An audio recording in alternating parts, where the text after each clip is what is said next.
Assalamualaikum, I'm Faryal. As my viewers know that I'm making podcast on very relevant issues with different expertise, different intellectuals, different writers from all over the globe. And today we have a very special guest, Sir Umar Aftab, with us, who is a founder at White Ribbon Foundation as well as the Pink Ribbon Foundation, Pink Ribbon, and CEO at Women Empowerment Group. Sir Umar Aftab, welcome. Thank you, Ji. Assalamualaikum. Thank you for inviting me. Sir, first of all, I congratulate you for your incredible craft regarding to women, which you have done in this patriarchal society, where it is impossible to imagine that how man is so much like involved in women empowerment. तो sir ये आपने कैसे अपना journey start किया क्या as being a man आपको आपकी life में कौन से एक्सपीरियंस ने आपको इंस्पायर किया कि like you should work in women empowerment? क्योंकि मैंने अपना जो कैरियर है वो थोड़ा अर्ली शुरू किया क्योंकि I come from a business family. तो when I did my intermediate, जब मैंने एफएससी की तो my father took me to to office. तो वो मेरा बड़ा जल्दी प्रोफेशनल कैरियर स्टार्ट हुआ, लेकिन वो मुझे हमेशा से बचपन से ही बड़ा वॉलंटियर करने का शौक था। मैं बहुत सारी चीज़ों में पार्टिसिपेट करता था। वो एक्टिविज्म की एक जो स्ट्रीक है वो बचपन से थी। तो जब मैं अपना बिजनेस में था तो उसके साथ साथ मैं मतलब बहुत अरसा बहुत सारे डिफरेंट सोशल इश्यूज पे काम करता रहा। मैंने एनवायरनमेंट पे भी काम किया, मैंने हेल्थ पे भी काम किया, पॉपुलेशन कंट्रोल, और मतलब जितने पाकिस्तान के डिफरेंट सोशल इश्यूज हैं, शुरू के काफ़ी साल मैंने बहुत सारी डिफरेंट चीज़ों पे काम किया। फिर एक एक स्टेज पे आके मुझे ऐसा लगा कि बजाय मैं मतलब बहुत ज़्यादा चीज़ों को एड्रेस करूं, मुझे लगा कि मुझे किसी एक या दो चीज़ों पे फोकस करने की ज़रूरत है, ताकि मतलब अगर कोई किसी तरह का कोई इम्पैक्ट या कोई चेंज जो है वो की जा सके, रादर देन डूइंग 10 थिंग्स। मतलब तो उस वक्त फिर 99 में कुछ दोस्तों के साथ मिलके वुमेन्स एम्पावरमेंट ग्रुप जो है वो एक ऑर्गेनाइजेशन शुरू किया हमने। और क्योंकि मेरा ये मानना था कि हमारे यहाँ बहुत सारी जो तरक्की है और बहुत सारी जो चीज़ें हैं, वो हमारी जो 50% ऑफ द पॉपुलेशन है, जब तक वो एक मेन स्ट्रीम में इंक्लूड नहीं होगी तो हम बहुत सारी चीज़ें जो है वो अचीव नहीं कर सकते। तो हमने जो शुरू किया अपना काम वो इकोनॉमिक एम्पावरमेंट फॉर वुमेन से शुरू किया। यानी हमें ये लगता था कि खवातीन अगर इकोनॉमिकली इंडिपेंडेंट होंगी तो उनके बहुत सारे जो मसाइल हैं वो शायद रिजॉल्व हो सकते हैं। और उसके लिए फिर हमने एक ट्रेनिंग प्रोग्राम डिज़ाइन किया, जिसका मकसद ये था कि खवातीन जो हैं वो अपना बिजनेस कैसे कर सकती हैं, वो एंटरप्रेन्योर कैसे बन सकती हैं। तो जो स्किल्ड वुमेन हैं, जो बहुत ग्रास रूट लेवल पे जो छोटी छोटी स्किल्स के साथ काम करती थी, उनको हमने बहुत साल जो है वो एंटरप्रेन्योरशिप के ऊपर ट्रेनिंग दी। अच्छा, जब ये सब कुछ हम कर रहे थे तो वी रियलाइज्ड के मतलब उसकी जो प्रोग्रेस है एक औरत की एंटरप्रेन्योर बनने में, उसमें और बहुत सारी छोटी छोटी चीज़ें भी जो हैं वो हायल होती हैं। जिस तरह हमने देखा कि वुमेन्स हेल्थ, जो रिप्रोडक्टिव हेल्थ है वो एक बड़ी इंपॉर्टेंट चीज़ है, क्योंकि हमारे यहाँ जो पॉपुलेशन ग्रोथ है उसका रेशो बहुत ज़्यादा है। हमारे यहाँ जो खवातीन का जो प्रेगनेंसी का रेशो है वो ज़्यादा है, फिर उससे रिलेटेड रिप्रोडक्टिव हेल्थ के इश्यूज हैं। तो फिर उसके साथ हमने रिप्रोडक्टिव हेल्थ पे काम करना शुरू किया, और जब हेल्थ पे काम करना शुरू किया तो उसमें फिर हमने ये देखा कि जैसे खवातीन में जो ब्रेस्ट कैंसर है उसकी रेशो पाकिस्तान में अनफॉर्चुनेटली बहुत ज़्यादा है, और उस पर कोई सच काम नहीं हो रहा था। तो हमने फिर ब्रेस्ट कैंसर पे स्पेशलाइज किया। इसी तरह जब हम एंटरप्रेन्योरशिप के ऊपर बहुत सारा कुछ करते रहे, और हमने ये देखा कि एक खातून ने एक स्किल सीखी, उसने अपना कारोबार भी सेट कर लिया, लेकिन जो पैसे पे जो कंट्रोल है वो घर के मर्द का आ गया। तो हमने ये देखा कि फिर वो जो एक जेंडर डिस्क्रिमिनेशन और जो वायलेंस है वो एक फिर हमें लगा कि वो एक ऐसी चीज है जो जो इस सारे प्रोसेस को हैंडल कर रही है।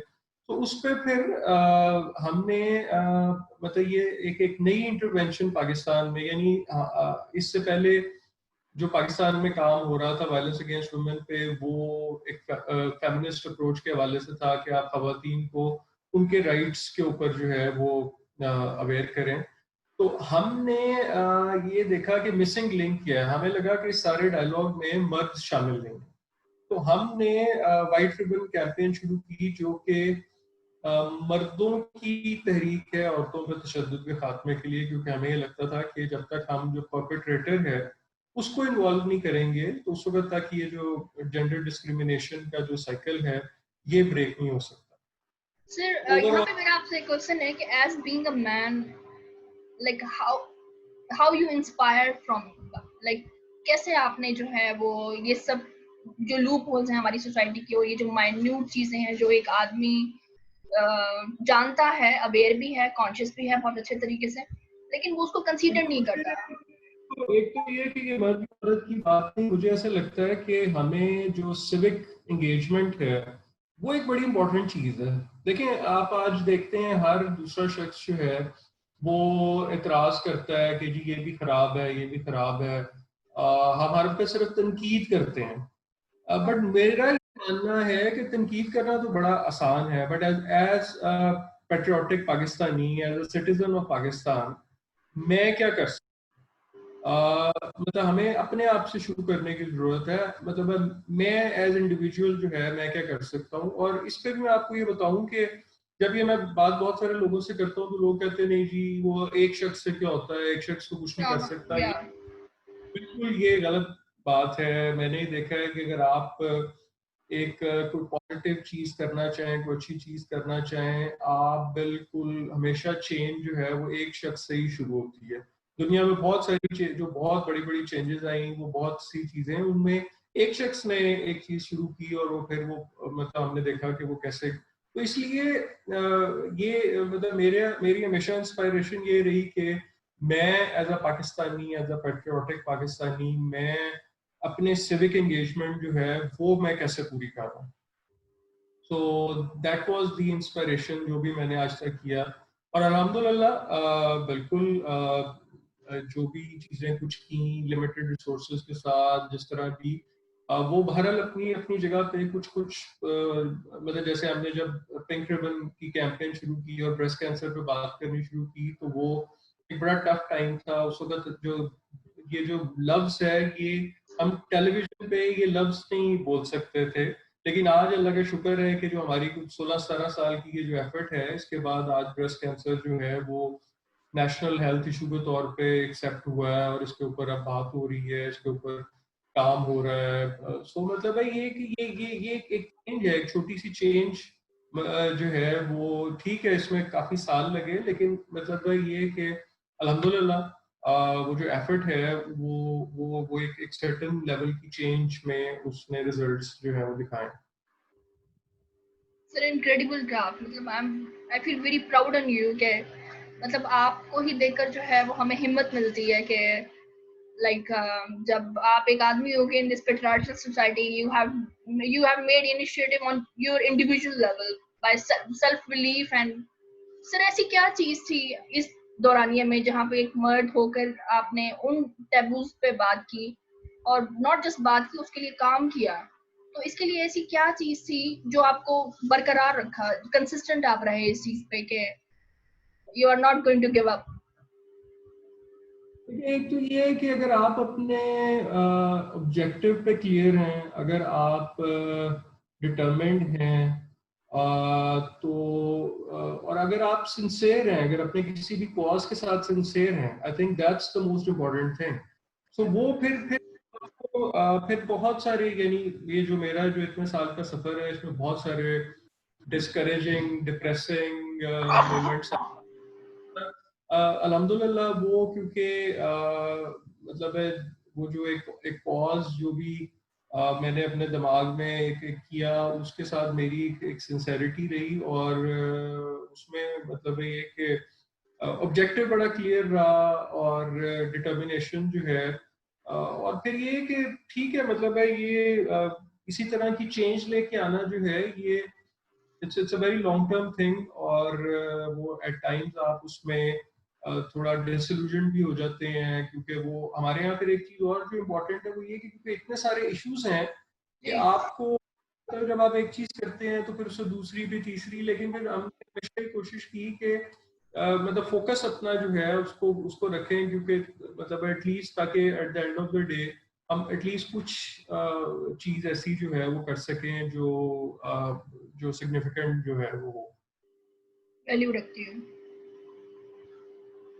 ओके सर, आपको पाकिस्तान में जैसे औरत मार्च होता है और जैसे फेमिनिस्टिक मूवमेंट्स 1970 से ऑनवर्ड्स इस तरह पाकिस्तान में देखी गई, सर आप as being a like CEO of this foundation of women empowerment foundation, sir आप क्या देखते हैं फेमिनिज्म का फ्यूचर इन पाकिस्तान? लाइक जिस तरह से नैरेटिव क्रिएट किया गया है और जिस तरह से इतनी कॉन्ट्रडिक्शंस हैं और इतनी कंफ्यूजन्स हैं और नैरेटिव क्लियर नहीं है, तो सर इस हवाले से आप कैसे देखते हैं पाकिस्तान में फ्यूचर के फेमिनिज्म के फ्यूचर को? देखिए, इस पे दो तीन डिफरेंट बातें हैं। एक तो ये है कि जब हम को बहुत सारी इंटरनेशनल टर्म्स यूज करते हैं ना, तो वो फिर एट टाइम्स मैंने देखा है हमारे कल्चरल कॉन्टेक्स्ट में वो एक बड़े अच्छे कॉज को भी खराब कर देते हैं। या तो अगर फेमिनिज्म को एक जनरल टर्म में बात करें कि औरत हमारे यहाँ, अनफॉर्चुनेटली बहुत दफा जब हम औरत के ऊपर बात करते हैं तो उसको ऐसे कहा जाता है जी कि ये कोई वेस्टर्न एजेंडा। अब मैं ये कहता हूँ कि देखें, अगर औरत पे तशद्दुद हो रहा है, ठीक है, तो उसको अगर हम रोकने की बात करें तो वो कैसे वेस्टर्न एजेंडा है? अगर हम एक इस्लामिक सोसाइटी हैं, अगर हम इस्लामिक वैल्यूज के ऊपर चलें तो तब तो हमें औरत जो का जो स्टेटस इस्लाम में है, आया वो हम दे रहे हैं अपनी सोसाइटी में? वो हम नहीं दे रहे हैं। अगर अगर आप मतलब पंजाब की कोर्ट्स में देखें तो सबसे ज्यादा जो केसेस हैं वो इनहेरिटेंस के हवाले से हैं, कि जहाँ पे खवातीन को इनहेरिटेंस नहीं दी जाती। अब अगर हम इस्लाम के रूप से देखें तो इस्लाम में कितने सख्त अहकामात हैं इनहेरिटेंस के हवाले से। तो क्या वजह है कि क्यों बेटी को या बहन को इनहेरिटेंस जो है वो नहीं दी जाती? तो इसमें अगर हम अब इसकी बात करें तो ये क्यों एक वो बन जाता है कि जी ये कोई औरत की। बिल्कुल ये बात ठीक है कि जब हम बहुत सारे एब्रीविएशंस और स्लोगन्स की बात करते हैं तो वो इस इशू को एट टाइम्स, और मेरी अपने बहुत सारे दोस्तों से जो जो ये वुमेन राइट्स पे काम करते हैं, इस पे बड़ी दफा बात भी होती है कि देखिए, हमें हर चीज को एक लोकल कॉन्टेक्स्ट में लेके चलने की जरूरत है। हमें मतलब है हम एक अच्छा काम जो है उसको कभी भी किसी एक किसी बाहर का कोई एब्रिविएशन या कोई बाहर की ऐसी चीज को जब यहाँ पे लेके आने की कोशिश करते हैं तो एक अच्छी चीज को भी एट टाइम्स जो है वो खराब कर देती है। तो ये थोड़ी सी जो कंफ्यूजन है सोसाइटी में, अनफॉर्चुनेटली वुमेन राइट्स के हवाले से ये एग्जिस्ट करती है। जब हम ग्रास रूट लेवल पे काम करते हैं तो हमें बहुत दफा ये सुनने को मिलता है कि जी आप तो वेस्टर्न एजेंडा जो है वो प्रमोट कर रहे हैं। बट लेकिन वे मतलब है, देखें, हमें अपनी जो फोकस है, जो हम करना चाहते हैं, आ, उसको बिल्कुल बड़ा क्लियर देखें। जेंडर इक्वलिटी जो है वो तो एक बहुत फार फेस्ट, आई वुड से, एक एक हम तो अभी पाकिस्तानी सोसाइटी में एक एक एक बेसिक बेसिक्स पे कर रहे हैं जहाँ पे हमारे यहाँ औरत पे तशद्दुद जो है। जी अगर आप पीडीएचएस जो पाकिस्तान डेमोग्राफिक सर्वे है, अगर आप उसी को देखें जो कि गवर्नमेंट ऑफ पाकिस्तान का बनाया हुआ है, मैं किसी एनजीओ के स्टेटिस्टिक्स की बात नहीं करता, तो आप उसमें देख लें कि औरत का जो तशद्दुद है, डोमेस्टिक वायलेंस है, फिजिकल वायलेंस है, उसके जो केसेस हैं अनफॉर्चुनेटली पाकिस्तान में कितने ज्यादा है। देन हम टीवी में, अखबारों में इस तरह के जो केसेस हैं वो देख रहे हैं। फिर हमने ये देखा कि जो पेंडेमिक आया इससे अनफॉर्चुनेटली ये सारा इशू जो है वायलेंस अगेंस्ट वुमेन थोड़ा ज्यादा हो गया अनफॉर्चुनेटली। Yeah. लॉकडाउन और साइकोलॉजिकल और फिर सारा कुछ जो है, तो ये ओवरऑल फिर ये जो पेट्रियार्कल माइंडसेट है सोसाइटी में, देखें ये तो बहरहाल एग्जिस्ट करता है। ये एक औरत को कमतर समझना, और ये अगेन इट्स नॉट, एक तो ये कि हमें बहुत सारी चीजों में ये कोई पाकिस्तान सेंट्रिक बात नहीं है, ये जो मतलब पेट्रियार्कल एक एक ये जो माइंडसेट है, ये दुनिया के बहुत सारे मुल्कों में एग्जिस्ट करता है। अगर आप ये देखें कि डोमेस्टिक वायलेंस है वो यूके में सबसे ज्यादा है, मतलब कहते हैं बहुत डेवलप्ड सोसाइटी। अगर आप डोमेस्टिक वायलेंस अभी देखें तो जो फ्रांस में अभी इतने ज्यादा पिछले साल में वाकयात हुए हैं, तो सर अभी ड्यूरिंग पेंडेमिक भी लाइक उनकी गवर्नमेंट्स ने ऑनर किलिंग, अगर ऑनर किलिंग, मैं तो आई वाज सरप्राइज्ड टू सी कि यूएस में ऑनर किलिंग के मतलब है कि जी वो जो साबका बीवी थी उसको मारने के केसेस अनफॉर्चुनेटली यूएस में बेतहाशा है। सो ये ग्लोबल फिनोमेना है। एक तो हमें इसको इस तरह होता है।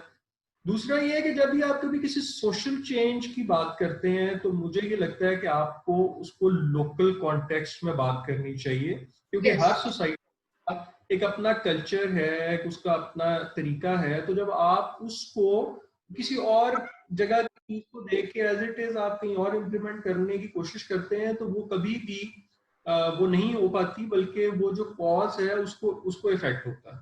हमने आज तक अपनी जितनी इंटरवेंशंस प्लान की, आज तक रन की, उन सब को हमने बहुत ज्यादा पाकिस्तानी कॉन्टेक्स्ट में, हमारा जो कल्चर है, हमारा रिलीजन का कॉन्टेक्स्ट जो है, हमारा एक पाकिस्तान का जो नजरिया है, उसको हमेशा हमने सामने रख के जो है वो हर चीज को करने की कोशिश की है। और बिल्कुल ये पॉसिबल होता है, और बल्कि वो ज्यादा लॉन्ग टर्म होता है जब आप उसको लोकल इंडिजिनस इशू को लेके चलते हैं, तो वो इनफैक्ट ज्यादा लॉन्ग टर्म और वो ज्यादा उसकी पेनिट्रेशन होती है एज कम्पेयर टू कि आप एक बिल्कुल कहीं पे कोई सोची गई चीज है और आप उसको बगैर सोचे समझे जो है वो किसी और कम्युनिटी में अगर उसको इम्प्लीमेंट करने की कोशिश करें।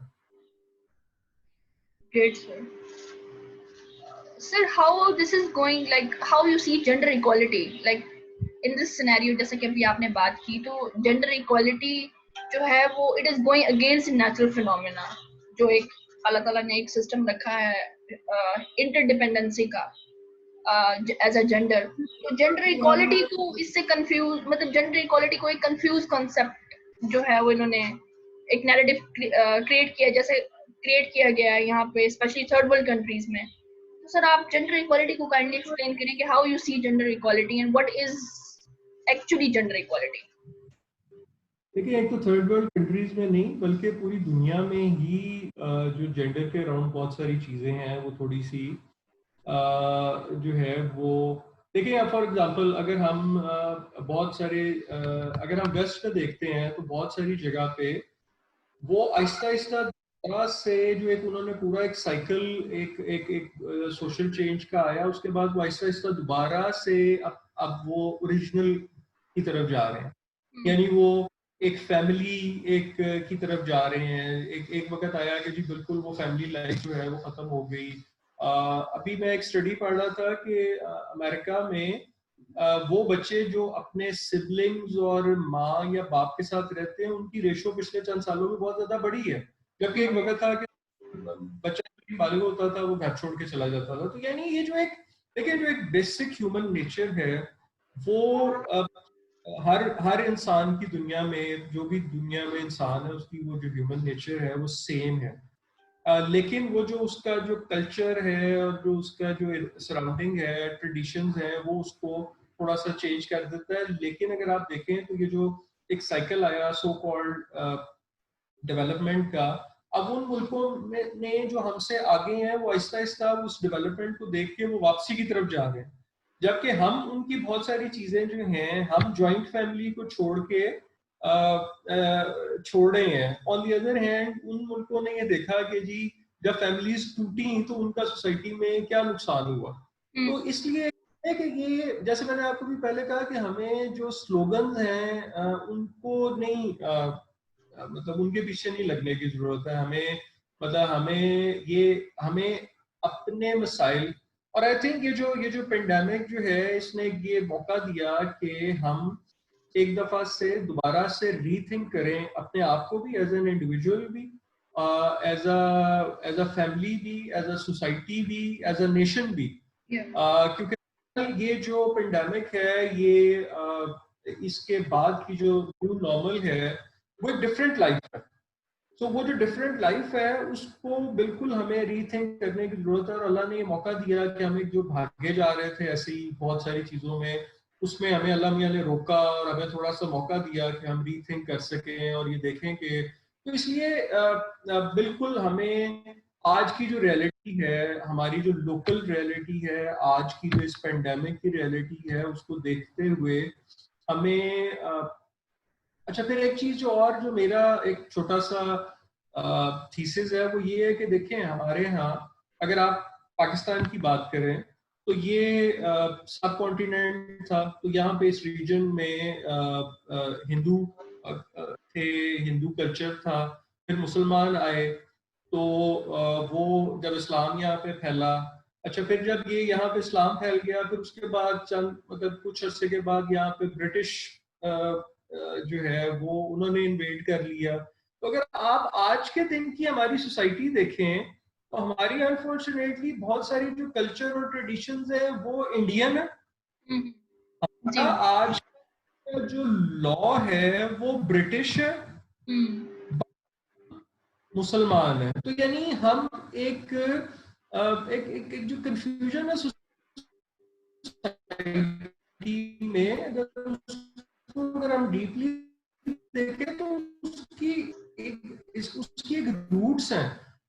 क्योंकि ये जो खिता है इसमें जो बहुत सारी चेंजेस आई उसको अभी तक शायद हम हिंदू मजहब में सोसाइटी की कंफ्यूजन है उसमें ये सब कुछ बहुत शामिल है कि और इसी वजह से मतलब लेकिन बहरहाल ये देखें ये जो टाइम इस वक्त है, जो पेंडेमिक आया और ये जो सब कुछ हुआ, ये एक आई थिंक हमें रीथिंक करने की जरूरत है इस सारे और मतलब है बिल्कुल मुझे लगता है औरत के गिर्द जो नैरेटिव है आई थिंक उसको जो है वो रीथिंक करने की जरूरत है खास तौर पे। क्योंकि बहरहाल एक सोसाइटी में डेवलपमेंट हुई, औरत ने पढ़ा लिखा, औरत ने खवातीन जो हैं अब हमारी बहनें बेटियां जो हैं वो इतनी जॉब्स कर रही हैं, ऐसी स्पेशलाइज्ड जॉब्स कर रही हैं जो शायद आज से पहले कभी सोसाइटी ने सोचा नहीं था कि ये जॉब्स भी खवातीन कर सकती हैं। सो अब इस सारी जो फास्ट पेस ऑफ डेवलपमेंट है इसको सोसाइटी ने शायद कहीं पे एक्सेप्ट नहीं किया, तो उसकी वजह से एक टसल जो है वो सोसाइटी में है। और फिर अनफॉर्चुनेटली बीच में जो वेस्ट की कुछ आई वुड से कि कोई कॉन्सेप्ट्स जब इंटीग्रेट करने की कोशिश की जाती है तो उससे फिर वो कंफ्यूजन जो है वो और ज्यादा फैल जाती है। तो एक इम्पॉर्टेंट इशू है खवातीन का, ये एड्रेस करने की जरूरत है। एज ए इस्लामिक सोसाइटी हमें इसको एड्रेस करने की जरूरत है और इसको इंडिजिनस लोकल वे में एड्रेस करने की जरूरत है।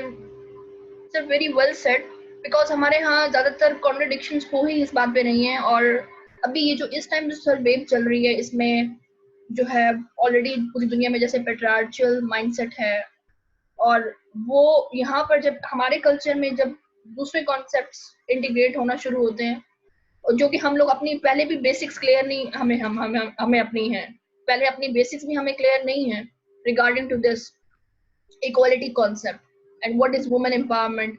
और फिर इस्लाम का जो वुमेन एम्पावरमेंट का जो कॉन्सेप्ट है वो भी हमने कभी इम्प्लीमेंट नहीं किया, यहाँ पर नहीं कर सके हम due to many reasons, many factors. तो अभी सर ये जो इस टाइम जो वेव चल रही है इसमें जो अडल्ट लड़कियां हैं, I am not saying that empower नहीं होना चाहिए। इकोनॉमिक इंडिपेंडेंस जैसे लड़की को बहुत जरूरी है, जो कि आज की लड़की जानती है कि उसके लिए इकोनॉमिकली इंडिपेंडेंट होना कितना जरूरी है। तो सर उसमें जो हमारी सोसाइटी में फिर एक chaos पैदा हो गया है। हमारी फैमिली जो वेस्ट, जो आज से आज से 50 साल पहले या 40 इयर्स पहले जो वेस्ट में ये चीजें थी कि वाइफ अपने हस्बैंड से ज्यादा कमा रही है तो उसकी कोई रिस्पेक्ट नहीं है हस्बैंड की, और हस्बैंड अगर इस तरह से कमा रहे, इस तरह घर डिस्टर्ब है, बच्चे जो है उन पे इकोनॉमिक प्रेशर है, और पेरेंट्स जो हैं वो उनको टाइम नहीं दे पा रहे दोनों, और बच्चे 18 साल की उम्र में जो है वो बाहर निकल जाते हैं, और वहाँ पे इस तरह से ही सोसाइटीज टूटी और उनका ये सिस्टम जो है उनको दूर किया, उनका सोशियो इकोनॉमिक कल्चर पूरा इम्बैलेंस हुआ। तो सर हमारा सिस्टम में हमारी हमारी इतनी जो कंफ्यूजन्स हैं, जैसे कि हम लोग इंडियन माइंडसेट है हम लोगों का, हम लोग जो है इंस्पायर हैं बाहर के लोगों से, वेस्टर्न लोगों से। यहाँ की औरत फ्रीडम का मतलब नहीं जानती, उसको नहीं पता कि what is actually freedom and what is actually equality. तो वो दूसरे कल्चर से इंस्पायर होकर अपने आप को फ्रीडम कहती है। Being independent is something else, being empowered is something else, but go out of your values and go against your norms and culture, सिर्फ यहाँ पे प्रॉब्लम क्रिएट होती है। तो इन चीजों का सर जो एक there is a very thin layers between these things, तो इन चीजों पे क्लैरिटी की बहुत जरूरत है। और आप जैसे जो स्कॉलर्स हैं और आप जैसे फाउंडर्स हैं जिन्होंने इनिशिएटिव लिया और आप लोगों की वजह से ही सोसाइटी डेवलप हुई है मजीद, तो सर आप मेरे ख्याल से जो है वो आपको जिस लेवल पे सर आप हैं, आपको इस चीज पे नैरेटिव क्लियर करने की जरूरत है, जो आज हमारी सोसाइटी में एक लड़की करियर ओरिएंटेड होने के चक्कर में शी इज अगेंस्ट मैरिज, या फिर वो अपने घर में अपने हस्बैंड को डिग्रेड करती है अपने बच्चों के आगे कि मैं तो तुमसे ज्यादा कमाती हूँ, तुम्हारी क्या वैल्यू है। वो ठीक है, वो जो पीछे से एक हिस्ट्री एक कल्चर आया कि वो एक रिटेलिएशन में, मतलब अगर वुमेन एम्पावर हुई भी है इकोनॉमिकली लेकिन वो मेंटली एम्पावर नहीं हुई। Empowerment is actually empowerment of your self, empowerment of your mind, then you will be empowerment, then you can empower in every area of life. लेकिन यहाँ देखिए पे बिल्कुल मैंने जैसे पहले भी ये कहा कि ये एक तो वही बात है कि हमें नैरेटिव को थोड़ा रीडिफाइन करने की जरूरत है, और दूसरा ये कि बिल्कुल हम जब मतलब एक तो पहले ही हम कंफ्यूज सोसाइटी हैं, और मतलब कि पिछले 200 साल में देखें तो इस खत्ते में बहुत कुछ था और वो सब कुछ इकट्ठा होके हम पे आ गया। फिर ये जो मतलब मीडिया का ओपन होना और सोशल मीडिया, तो इससे भी एक नया ग्लोबलाइज्ड कल्चर वो पैदा हुआ है। लेकिन इसमें हमारे लिए इम्पोर्टेंट ये है कि हम अपना एक लोकल नैरेटिव जो है वो डिफाइन करें, और वो जो नैरेटिव है और उसमें फिर मीडिया का बहुत इंपॉर्टेंट रोल है ना, देखें। और मतलब मीडिया का जो रोल, कि अगर मीडिया हर वक्त एक सर्टेन तरह की चीज दिखा रहा है तो वो फिर सोसाइटी पे बहरहाल उसका बहुत ज्यादा इम्पैक्ट जो है वो क्रिएट होता है। और ये एक एक अब इसको थोड़ा सा मतलब हम जो एक ये नैरेटिव के ऊपर बात कर रहे हैं, हमने इस पर थोड़ी सी स्टडी भी की है, और इसके लिए जो हमने अपना जो नेक्स्ट कोई 10 ईयर प्रोग्राम, क्योंकि देखें ये जो सोशल चेंज है ये एक बड़ा लॉन्ग टर्म चीज होती है। आप एकदम किसी चीज पे देखें, आज के दिन भी आज भी अभी जो पोलियो कैंपेन चल रही है उसमें लोग अभी बच्चों को पोलियो के कतरे नहीं पिलाते, हालांकि पता है कि कितने बच्चे माजूर हो जाते हैं। तो ये सोशल चेंज या जो बिहेवियर चेंज है ये एक बड़ा लॉन्ग टर्म पर्सपेक्टिव है। लेकिन हमने एज अ ऑर्गेनाइजेशन जो है वो एक अपना एक नेक्स्ट 10 ईयर का जो प्लान है उसमें यही डायरेक्शन अपनी रखी है कि हमें ये जो औरत के गिर्द जो नैरेटिव है और ये जो कंफ्यूजन है, जहाँ पे कि हम देखें मतलब हर मुल्क में हम वेस्ट के बारे में बहुत सारी चीजें यहाँ बैठ के जैसे सोचते हैं वो शायद वेस्ट में वैसे नहीं है। वहाँ पे मतलब देखें जो मॉडर्निज्म है वो सोच का मॉडर्निज्म है, वो कपड़े चेंज करने का, कपड़ों से मॉडर्न होना मॉडर्निज्म नहीं है। सो ये जो कुछ थोड़ी सी थिन लाइंस हैं, हमें आई थिंक इनको थोड़ा सा जो है वो रीडिफाइन जैसे करना चाहिए। सोशल मीडिया पे बात कर रहे हैं, आई थिंक इनको इस पे आपको थोड़ा सा खास तौर पे जो यंग, और मुझे लगता है कि नहीं देखें ऐसे नहीं है, एवरीथिंग इज नॉट नेगेटिव। मुझे लगता है कि जो हमारी यंग जनरेशन है वो थोड़ी ज्यादा क्लियर है चीजों के बारे में, और मैं होपफुल हूँ इंशाल्लाह कि जो हमारी यंग जनरेशन है ये ये इंशाल्लाह अच्छी चेंज लेके आएगी, और ये बिल्कुल दे आर वेरी क्लियर। मतलब है जैसे एक एक एक मैं अपनी जनरेशन के बारे में ये कहता हूँ कि हम थोड़ी कंफ्यूज जनरेशन थे। हमारे लिए जो ग्रे एरिया था वो ज्यादा था, ब्लैक और वाइट कम था। लेकिन ये जो आजकल की जनरेशन है ये क्लियर है, ये अपनी चीजों में क्लियर है। सो मैं बड़ा होपफुल हूँ इंशाल्लाह कि एक एक अच्छी चेंज आएगी। और ये मुझे फिर अगेन देखिए, ये जो पेंडेमिक है ये जहाँ इसकी बहुत सारे नुकसानात हुए, सब कुछ है, वहीं पे साथ ही इसने एक सर्टन पॉजिटिविटी इस तरह लेके आया कि इसने बहरहाल सब कुछ झंझोड़ा है और हमें एक मौका दिया है कि हम रीथिंक करें और हम अपना जो वे फॉरवर्ड है उसको जो है वो बेहतर तरीके से सोच सकें। जी सर, बिल्कुल। और सर मेरा लास्ट क्वेश्चन है आपसे कि like Islamic, according to, as being a Muslim society, as we all know that woman has given so much importance and significance in family or in culture or in every aspect of life. So women already know it and men already know it in context of Islamic values. तो sir ये जो tussle है आदमी के superior होने की और औरत के उसमें होने की, सर इसका एक रीजनेबल और एक कन्वीनियंट सोल्यूशन क्या है, चीजों को बेहतर तरीके से एक प्रोग्रेसिव तरीके से चलाया जा सके? देखिए, एक तो ये जो बात आपने की कि इस्लामिक टीचिंग्स जो हैं, मैंने भी आपको जैसे पहले कहा कि बिल्कुल इस्लामिक टीचिंग्स, लेकिन अगर आपका ये कहना कि जी औरतें भी अवेयर हैं और मर्द भी अवेयर हैं, तो मुझे इससे थोड़ा सा इख्तलाफ है। क्योंकि अनफॉर्चुनेटली हम कहते तो हैं कि हम एक मतलब मुस्लिम सोसाइटी है, लेकिन हम समहाउ रिलीजन से जो दूरी है सोसाइटी में, उसने बहुत सारे सोशल इश्यूज जो हैं उनको उनको क्रिएट किया है।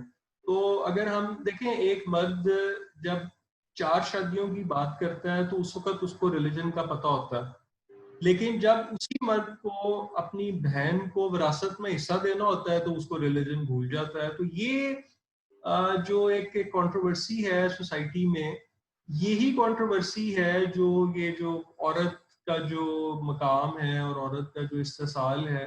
देखिए, अभी कुछ दिन पहले ही ये अनफॉर्चुनेटली वो जो एक वीडियो वायरल हुई जहाँ पे कि मतलब है, मैं उसको क्या लफ्ज कहूँ कि एक शख्स जो है वो अपनी माँ को मार रहा था। जी मतलब जी है, जी नहीं देख सका। मतलब अनफॉर्चुनेटली अगर आप हमारी सोसाइटी जहाँ पे कि हमारा कल्चर बड़ी बूढ़ी औरतों का रिस्पेक्ट करने वाला, वहां पे एक शख्स अपनी माँ को इस बेदर्दी से मार रहा है, ये तो अब ये फिर इसको क्या कहेंगे आप? तो ये सोसाइटी में अनफॉर्चुनेटली ये जो कंफ्यूजन है मतलब है एक क्योस है वो सर, एक मेंटल क्योस है, chaos है। ओवरऑल क्योस है। और ये मतलब है, अगर आप एक लास्ट बात ये है कि जब हम जेंडर पे काम करते हैं तो हमने ये देखा है कि रिलीजन कोई तीसरे चौथे नंबर पे आता है। ये जो जेंडर के हवाले से जो हमारे यहाँ इश्यूज हैं उनकी उनमें सबसे पहले जो पेट्रियार्कल माइंडसेट है वो है। उसके बाद फिर जो कल्चर और ट्रेडिशन है वो है, वो ज्यादा गालिब है हमारे सोशल बिहेवियर्स जो हैं उनमें। अनफॉर्चुनेटली रिलीजन सबसे पहले होना चाहिए, बट अगर हम इसको अगर डीप डाउन देखते हैं तो वो मतलब अगर हम रिलीजन पे अमल करना शुरू कर दें तो आई थिंक फिर तो शायद मेरे ख्याल है हमारे 100% मसले जो हैं वो हल हो जाएं। और शायद हमें, मेरे ख्याल है ये वक्त है कि हमें ये जो कंफ्यूजन है, ये जो हम वेस्ट और अपने रिलीजन और अपने कल्चर और इस सब के दरमियान फंसे हुए हैं, आई थिंक ये वक्त है कि हमें इसको देखने की जरूरत है, इसको समझने की जरूरत है, इस कंफ्यूजन को दूर करने की जरूरत है। Okay, thank you sir for this wonderful conversation. जैसे कि और लाइक व्यूवर्स के भी जो बहुत सारे कॉन्सेप्ट्स हैं वो क्लियर हुए होंगे, और व्यूवर्स को दोबारा से they should reflect on their confusions and whatever we have made complexities in our lives by our rigid and stereotype mindsets. So Allah Taala जो है हम सबको हदायत दे कि हम लोग as being a citizen, as being कि हम लोग जो है वो जेंडर से बाहर निकल के like human being, as being a human, हम लोग जो है वो अपना रोल प्ले कर सकें। तो इसके लिए सर आप जैसे लोगों की कोलैबोरेशन और आप जैसे लोगों के ही काम की ज़रूरत है, और आप जैसे लोगों का जो है वो सपोर्ट ही इसी सोसाइटी को और बिल्ड और डेवलप करने में मदद करेगा, और जो कि आप काफ़ी आप कर भी चुके हैं और कर भी रहे हैं. तो thank you very much, sir. I'm very glad to have you on my podcast. It's my honor. And thank you for having this wonderful conversation. Thank you very much, ji. Thank you. Inshallah, we'll again discuss Yeah, such. yeah. It will be my honor, sir, that we will again do podcasts on many important issues which we will see in this digital post-pandemic world. बिल्कुल, बहुत शुक्रिया जी. Thank you very much. Thank you. Thank you, sir. Thank you. Allah Hafiz.